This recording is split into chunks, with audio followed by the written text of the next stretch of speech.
첫 번째 이슈는 한일 관계 얘기 좀 해봐야겠습니다. 첫 번째 기사입니다. 서울신문입니다. 백색 국가 대 백색 국가다. 대일 전략 물자 수출 까다로워진다. 일본이 먼저 우리에게 이런 조치를 했죠. 우리도 맞대응 차원에서 이런 조치를 했다고 할 수 있습니다. 물론 정부는 그거에 대해서 맞대응이 아니라고 설명을 하고 있습니다만 여기 있습니다. 정부 백색 국가에서 일본 제외 맞대응이다. 수출 허가 등급에서 일본만 따로 떼서 아까 잠깐 말씀드렸죠. 가, 나 항목이 있는데 그중에 가의 이를 신설해서 여기에 일본을 포함시킨 겁니다. 자, 일본 향해 원칙 맞지 않는 수출국이다. 그런 이유 때문에 일본만 가의 이로 따로 분류하겠다. 이렇게 정부는 밝혔습니다. 그리고요. 뭐 이렇게 보면 어떻게 보면 굉장히 강경 대응처럼 보이잖아요. 일본이 협의 요청할 땐 응할 것이다 하면서 대화 여지를 남겼습니다. 다음 기사 보시죠. 어제 문재인 대통령이 이와 관련해서 청와대 회의에서 한 얘기가 있습니다.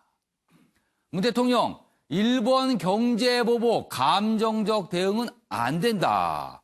그동안 약간 강경한 입장이 아니었냐는데 약간 좀 누그러진 모습입니다. 뭔가 이제는 돌파하고 대화를 모색하는 듯한 분위기도 느껴집니다. 반일 감정, 일국민 향하지 않도록 광복절 앞두고 차분한 대응을 당부한 것이다. 양국 국민 성숙한 의식으로 소통하고 우위 다지면 한일 미래 밝을 것이다. 지금까지 문재인 대통령이 좀 강하게 나왔어요. 특히 이달 2일 일본이 이제 백색 국가, 우리를 백색 국가에서 제외하는 걸 공식화했을 때 굉장히 강하게 나왔었죠. 그때 문재인 대통령이요. 그러면서 뭐 어떤 맞대응을 시사했었는데 어제는요. 굉장히 좀 누그러진 모습을 보였습니다. 그래서 과거사 문제와 미래 협력은 별개다. 투트랙 기조 강조하면서 일본을 비판했다. 이렇게 돼 있습니다. 그럼 여기서요. 어제 정부의 백색 국가 일본주의 발표 내용 그리고 문재인 대통령의 발언 연속해서 영상으로 확인해 보겠습니다. 신설되는 가이 2 지역에는 4대 국제 수출 통제 가입 국가 중 국제 수출 통제 원칙에 맞지 않게 수출 통제 제도를 운영하는 국가가 포함될 것입니다. 근본 고시 개정안에는 일본이 가이 2 지역으로 분류됩니다. 가이 2 지역에는 보다 엄격한 기준을 적용받게 됩니다. 의견 수렴 기간 중에 일본 정부가 협의를 요청하면 한국 정부는 언제 어디서건 이에 응할 준비가 되어 있습니다. 광복절을 맞이하는 우리의 마음가짐이 한층 결연해질 수밖에 없는 이유입니다. 그러나 일본의 경제보복에 대한 우리의 대응은 감정적이어서는 안 됩니다. 결기를 가지되 냉정하면서 또 근본적인 대책까지 생각하는 긴 호흡을 가져야 합니다. 그동안 강경 입장을 보였던 문재인 대통령도 어제는 감정적 대응을 지금 해서는 안 될 때다라고 좀 방향을 좀 바꾼 것 같죠. 그런데 이 한일 갈등에서 어떻게 보면 최전선에서 실무를 담당하는 공무원들이 있어요. 양국에요. 거기는 꼭 그런 것만 같지는 않습니다. 그래서 그 얘기 좀 해보겠습니다. 매일경제입니다. 김현종 청와대 국가안보실 제2차장. 안보, 외교, 어떻게 보면 지금 맨 앞에서 실무를 하고 있다고 할 수 있죠. 김현종, 한국에 영향을 미치는 일본 전략 물자는 손 한 줌 정도밖에 안 된다. 별거 아니다. 이렇게 얘기를 합니다. 그리고요, 얼마 전에 미국을 갔다 왔죠. 그리고 그 미국 방문의 목적은 미국에 중재 요청을 하는 거 아니냐. 그래서 문재인 대통령이 특별히 급하게 미국으로 보낸 거다. 이런 해석이 있었습니다. 그런데요, 여기 보시죠. 방미 기간 중에 중재 요청 안 했다. 중재 요청을 하면 글로벌 호구가 될 텐데 왜 하나? 이렇게 얘기를 합니다. 그럼 지금까지 언론이 파악했던 거와는 완전 다른 얘기가 됩니다. 그리고 가스라 테프트 비락 언급 등 협상 책임자로서 이런 얘기를 하는 게 과연 적절한 것이냐? 일각에서 이런 지적도 나오고 있다고 합니다. 일본이 수출 규제를 통해서 전략 물자를 우리한테 팔지 않겠다. 이렇게 나오는 거잖아요. 그런데 그 해당되는 물자 손에 한 줌 정도밖에 안 된다. 별거 아니다. 그리고 일본은 미국에 왜 중재 요청을 하나? 그럼 이게 어떻게 되는 얘기일까요? 자, 일단 김현종 제2차장은 이런 얘기를 어제 했고요. 그리고 일본 쪽에서도 조금 생각해 볼 문제가 있어요. 보시죠. 화면 보겠습니다. 사또 마사이사 일본 외무성 부대신 역시 차관급입니다. 김현종 제2차장도 차관급이거든요. 같은 차관급이에요. 어제 본인의 SNS상에 이런 글들을 올려요. 우리가 백색 국가, 일본을 백색 국가 뺀다고 하니까 한국의 일본 백색 국가 죄가 일본 수출 관리 조치에 대한 대항 조치라면 WTO 위반일 수 있다. 이거 알아보겠다. 이건 무슨 소리입니까? 먼저 시작한 게 어딘데 우리의 조치에 대해서 이거 WTO 위반일 수 있어? 이렇게 얘기를 하는 겁니다. 다음 화면 봐주시죠. 한국에서 일본으로 들어오는 미묘한 전략 물자는 거의 없는 것 아닌가? 실질적으로 영향이 없을지도. 그러니까 우리가 전략 물자에 대해서 일본에 대해서 규제할 수 있다라는 게 이제 백색 국가 제외 조치잖아요. 그런데 한국에서 일본으로 가는 전략 물자 중에 뭐 미묘한 게 뭐 있냐? 이겁니다. 아까 김현종 제2차장이 손 한 줌. 여기는 뭐 전략 물자 거의 없는 것 아닌가? 이렇게들 나오고 있어요. 어제 역시 반응을 보인 겁니다. 다음 화면 또 봐주시죠. 자, 그리고 이 사또 부대신은요, 과거에 얼마 안 됐습니다. 문재인 대통령이 일본 조치에 대해서 좀 강한 반응을 좀 보였었거든요. 이른바 이제 뭐 적반하장 아니냐 이런 거였는데 이거에 대해서 문 대통령 일본에 무례하다, 품위 없는 말 쓰는 것 정상적이지 않다, 비정상이라고 했어요. 그래서 오히려 더 무례한 반응을 보인 겁니다. 외교관인데요. 이런 반응을 보인 겁니다. 외무성 부대신이요. 자, 그럼 여기서요. 김현종 제2차장의 발언 영상으로 확인해 보겠습니다. 그 미국에 갔다 왔는데 제가 그 총수 거기 가서 그 언론 기사에 보면은 그 중재를 요청했느냐 안 했느냐 이제 이런 말을 그렇죠. 미국의 이런 반응은 기사들이 뭐냐, 있는데 뭐. 제가 가서 중재 요청을 안 했습니다. 중재를 제가 미국 가서 요청을 하면은 청구서가 날라올 게 뻔한데 제가 왜 중재를 요청을 합니까? 그리고 반대급부를 요구할 텐데 제가 뭐를 도와달라고 요청하는 순간 제가 글로벌 호구가 되는데 그것을 요청한 게 아니고.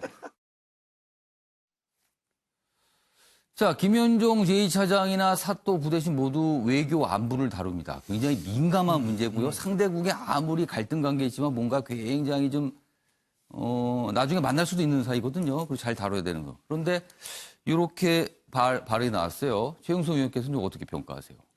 일단 좀 의외로 받아들였습니다. 김현종 이분은 예. 기본적으로 굉장히 그 FTA 협상이라든지 예. 통상 전문가예요. 통상 전문가죠. 예, 협상의 달인인데 예. 사실은 이제 이 상황에서는 서로 기싸움도 필요하고 명분 싸움도 필요하기 때문에 저런 그 주제의 대화가 필요한 거는 이해가 가지만 표현 자체가 굉장히 자극적이거든요. 예. 그래서 기싸움은 좋지만 저렇게 상대방을 굳이 뭐 자극할 필요가 있겠느냐. 뭐 호구라는 표현이라든지 이런 예. 것들이 과연 적절한 표현이냐. 예. 이렇게 봤을 때 예. 저는 좀 이런 자극적인 표현들이 오히려 국민들을 불안하게 하는 측면이 있다. 이렇게 봅니다. 예. 그래서 미국의 중재를 요청하지 않았다. 예. 그리고 뭐 중재를 요청하면은 청구서가 들어와서 우리가 호구가 될 거다. 예. 이런 표현들은 국민들을 여하튼 불안하게 할 수 있기 때문에 예. 이게 과연 협상에 직접 나서는 사람으로서 필요한 그 표현이었나 이런 예. 생각은 하게 됩니다. 사또 부대신의 발언, 글은 또 어떻게 평가하세요? 솔직히 저는 논평할 가치가 없다고 보는데 가치가 기본적으로 그쪽에서 이미 WTO 위반을 했었고 예. 그에 따른 외교에 있어서는 상호주의도 있고 예. 해서 똑같은 조치를 했는데 예. 뭐 우리 보고 적반하장격으로 WTO 위반이라고 말하는 것에 예. 대해서는 굳이 뭐 이게 논평할 가치가 있는가 하는 생각이 듭니다. 지금 내용을 좀 좁혀보면 사실 우리도 일본을 백색 국가에서 제외하고요. 일본도 우리를 백색 국가에서 제외합니다. 지금 뭐 아직 시행은 안 됐지만 그렇게 결정이 됐거든요. 그런데 그거에 대해서 각국의 양국의 실무자들이 한쪽에서는 그 전략 물자 한 줌도 안 되는 거다. 뭐 한 줌, 많아봐야 한 줌이다. 이쪽에서는 뭐 거의 없는 거 아닌가? 그런 전략 물자. 이렇게 나오고 있거든요. 그러면은 이게 배재정 전 의원 뭐 근거가 있는 자신감입니까? 뭡니까 이거는요? 저는 우선 그렇게 생각하는데요. 어제 예. 인터뷰 내용을 저는 이제 처음부터 끝까지 예. 좀 들었습니다. 그러니까 뭐 한줌이라는 용어라든지 예. 아니면 글로벌 호구라는 용어가 예. 좀 자극적으로 들리는 건 맞는 것 같아요. 예. 그런데 전반적인 내용을 보면 그동안 정부가 일본이 백색 국가에서 이 제외한 이후에 우리나라 경제에 미칠 수 있는 예. 그런 물자들이 어느 정도 되는가를 면밀히 검토했다는 그런 이제 판단이 들었습니다.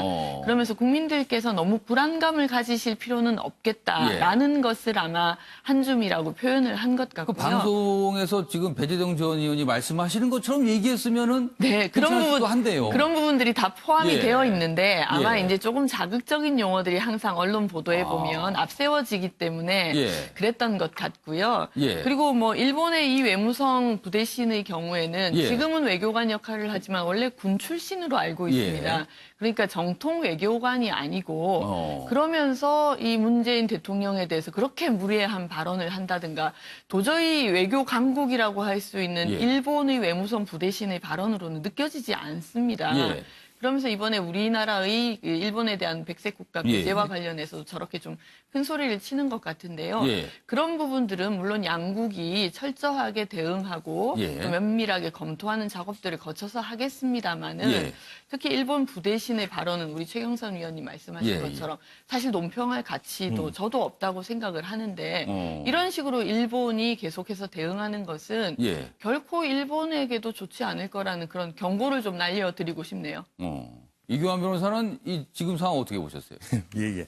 일단 김현종 차관에 대해서는 예. 저는 뭐 이분이 발언이 자극적 발언을 한 것은 잘못이라 보고요. 예. 그렇지만 이분이 김어준의 뉴스 공장에 출연해서 하는 이야기라서 예. 아마 대화하는 과정에서 아. 감정이 에스컬레이트 됐을 것이다. 아. 저는 그런 부분이 좀 있을 거라고 그러니까 보여지고요. 뭔가 이렇게 인터뷰를 진행하다가 좀 이렇게 감정적으로 고조가 됐을 고조됐을 것이다. 그런 생각이 있고요. 또 뭐 불안감을 느낀다 그러는데 예. 그 원인은 자극적 언어를 쓴 건 맞지만 예. 불안감까지 느끼지는 않습니다. 이분은 그냥 개인 생각일 뿐이고 예. 개인이 이야기하는 과정에서 예. 말을 자극적으로 쓴 거 분명히 잘못이고요. 예. 왜 이분은 통상 전문가로서 앞으로 통상의 첨단에 서야 될 뿐이고 예. 이런 분이 앞에 이렇게 함부로 이야기를 하게 되면 예. 국민은 불안감을 느끼는 건 맞지만 예. 이분이 아마 국내에서 이야기를 하다 보니 이렇게 됐을 거라 보여지고 뭐 아직 대한민국 국민들이 예. 뭐 이 정도 말 가지고 불안감을 느낄 정도는 아니라고 저는 보고 있고 예. 특히 문 대통령이 이미 좀 약간 색깔이 다른 이야기를 하지 않았습니까? 예. 감정적 대응을 자제해야 된다. 예. 그리고 결기를 가지되 감정적 대응은 자제하고 대책을 강구해야 된다. 저는 뭐 정말 한마디로 말해서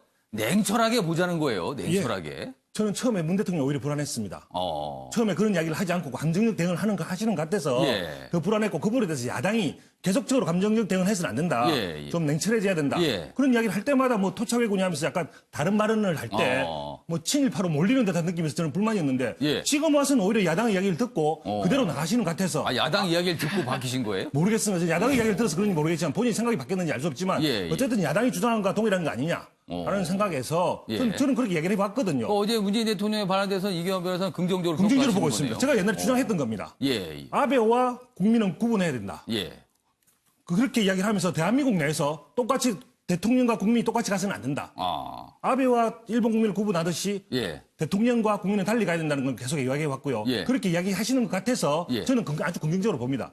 앞으로도 그런 입장을 계속 견지해서 예. 국민이 불안하지 않게 대통령이 오히려 감정적으로 나가게 되면 예, 국민이 더 예. 불안해지는 거죠. 예. 그래서 뭐 김현종 차장이 한 이야기 자체는 그렇게 불안하지 않다. 오히려 알겠습니다. 대통령이 입장을 좀 바꿨기 때문에 안정감이 있다. 저는 이렇게 생각하고 있습니다. 이규환 변호사로부터 문재인 대통령에 대한 긍정평가는 굉장히 오랜만에 듣는 것 같습니다.